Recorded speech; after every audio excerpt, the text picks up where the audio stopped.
ఆ జిల్లాలో YCP party ప్రజా ప్రతినిధులు అరాచకాలకు అంతుపంతు లేదు.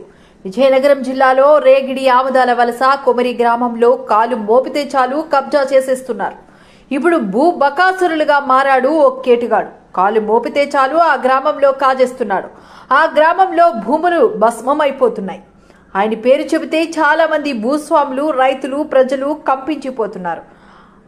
ఆయన పేరే సర్పంచ్ పాడి లక్ష్మీనాయుడు. విజయనగరం జిల్లాలో రేగిడి ఆముదాల వలస కొమిరి గ్రామ వైసీపీ ప్రజాప్రతినిధి అక్రమాల దందాకు అడ్డు అదుపు లేకుండా పోయింది. కొమిరి గ్రామ పంచాయతీలో నిరుపేద కుటుంబానికి చెందిన పాడి పిచ్చమ్మ తాలూకా భూమి 5 ఎకరాల 54 సెంట్లు భూమిని వైసీపీ స్థానిక సర్పంచ్ పాడి లక్ష్మణ్ నాయుడు వారి అబ్బాయి మురళీమోహన్ కబ్జా చేశారని బాధితులు మీడియాని ఆశ్రయించారు. గ్రామ పెద్దలు, రెవెన్యూ అధికారులతో కుమ్మక్కై తరతరాలుగా సాగు చేస్తున్న మా భూమిని లాక్కుని ప్రయత్నిస్తున్నారని డిప్యూటీ సీఎం పవన్ కళ్యాణ్, హోంమంత్రి అనిత స్పందించి మాన ప్రాణాలు కాపాడాలని కోరుకుంటున్నామన్నారు. మా ప్రాణాలైనా అర్పిస్తాం కానీ మా భూమిని వదలబోమని తేల్చి చెప్పారు. గవర్నర్ నా పేరు కుల్లివలస గ్రామం. ఆ ముసలమ్మకి పాడి సమస్యలు మనం ఉన్నాయి సార్. ఆ ల్యాండ్ మొత్తం కబ్జా చేసుకొని మొత్తం వాళ్ళ వైసీపీ నాయకులు మొత్తం కుమ్మక అయిపోయి తీసుకుంటారు సార్. మాకు వీలైనంత వరకు మీకు దయచేసి మీ కాళ్ళు మొక్కుతాను సార్. మాకు అన్న కూడా తినడానికి కూడా జరగట్లేదు సార్. ఆ ముసలి పరిస్థితి అలాగే ఉంది సార్. వాళ్ళని కూడా నడవడానికి ఒక్కడిని అయిపోయింది సార్. మా ల్యాండ్ మాకు ఇప్పించమని ధన్యవాదాలు చెప్తాం సీఎం చంద్రబాబు నాయుడు గారికి, డిప్యూటీ సీఎం పవన్ కళ్యాణ్ గారికి, హోమ్ మినిస్టర్ అనితమ్మకి. అమ్మ మీరే మా దేవుళ్ళు, మీరే మా తల్లిదండ్రులు, మమ్మల్ని కాపాడి రచించండి.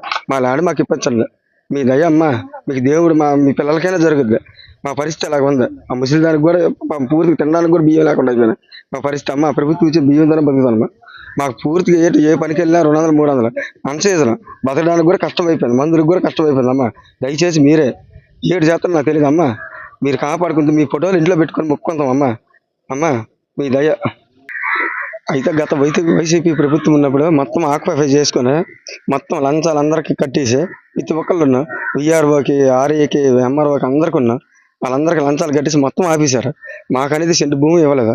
అక్కడికి వెళ్తే గజిరేశారు తొల్లగా. మొత్తం వాళ్ళ రాజకీయం చేసుకుంటారు. వాళ్ళ పేదలకు ఎవరు ఆదుకోలేదు. ఒక్కసారి అమ్మ మా ముందు దయించి మీరు మా భూమి, మాకు ల్యాండ్, మా హ్యాండ్ ఓవర్ చేస్తారని చంద్రబాబు నాయుడు గారు, డిప్యూటీ సీఎం గారు, అనిత గారు, హోమ్ మినిస్టర్ గారు, అమ్మ మీరే మా దేవుళ్ళు, మీరే కాపాడాలి. మీరే కాపాడకపోతే మేము ఊరు పోసుకొని చచ్చిపోతాం. అంతేగాని పవన్ కళ్యాణ్ గారు మీరే ఉన్నారు, మీరే డిప్యూటీ సీఎం, మిమ్మల్ని నమ్ముకొని మేము ఉన్నాము.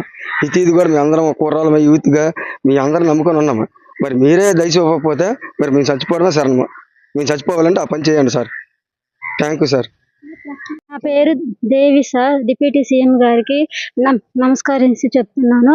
మాది కొమిరి గ్రామం సార్. మమ్మల్ని వైసీపీ నాయకులు బాగా అన్యాయం చేసి మా భూమి మొత్తం తీసుకున్నారు సార్. ఇప్పుడు మా మామగారికి హార్ట్ పేషెంట్ అయ్యి మంచం మీద ఉంది సార్. పట్టించుకున్న వాళ్ళు ఎవరు లేదు సార్. మా భూమి అంతా ఆక్రమించేసేసి మమ్మల్ని ఆ ఊరు వస్తే కొట్టబోతున్నారు సార్, తిడుతున్నారు సార్. మీరే న్యాయం చేయాలి సార్ చంద్రబాబు నాయుడు గారు. సార్ మీరే న్యాయం చేసి మా ఆస్తి మాకు ఇప్పించాలి సార్.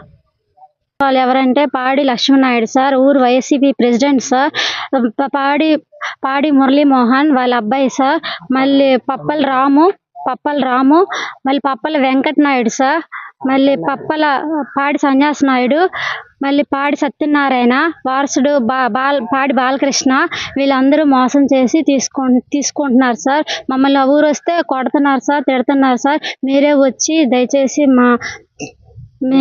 మా భూములు మాకు ఇప్పించమని న్యాయం చేయమని మేము ఇలా ఇప్పుడు తినడానికి తిండి కూడా లేదు సార్. చాలా బాధల్లో ఉన్నాం సార్. మీరు న్యాయం చేస్తారు. 5 ఎకరాల 54 సెంట్లు సార్. ఇల్లులు 3 సార్. మొత్తం వాళ్ళే ఆక్రమించేశారు సార్. మీరు న్యాయం చేస్తారని మేము ఇలా చెప్తున్నాం సార్.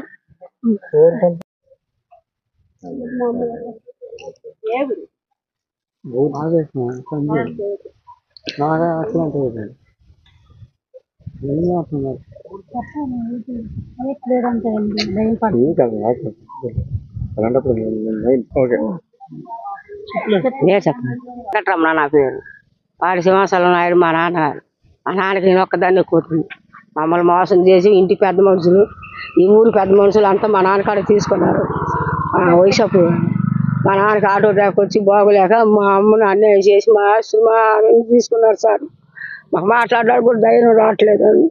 మా ఆస్తులు మాకు అప్పచెప్పి మాకు న్యాయం చేయండి సార్. మీరు మా అమ్మకి చచ్చిపోయే ముందు ఆటో టాక్ వచ్చింది, మా అమ్మ పేరు మీద ఇల్లు అమ్మారు సార్. అమ్మ తదం తిరిగిపోతే నేనే సార్. ఎవరు తీసుకున్నారు? వాడి పేర్లు చెప్పాలా?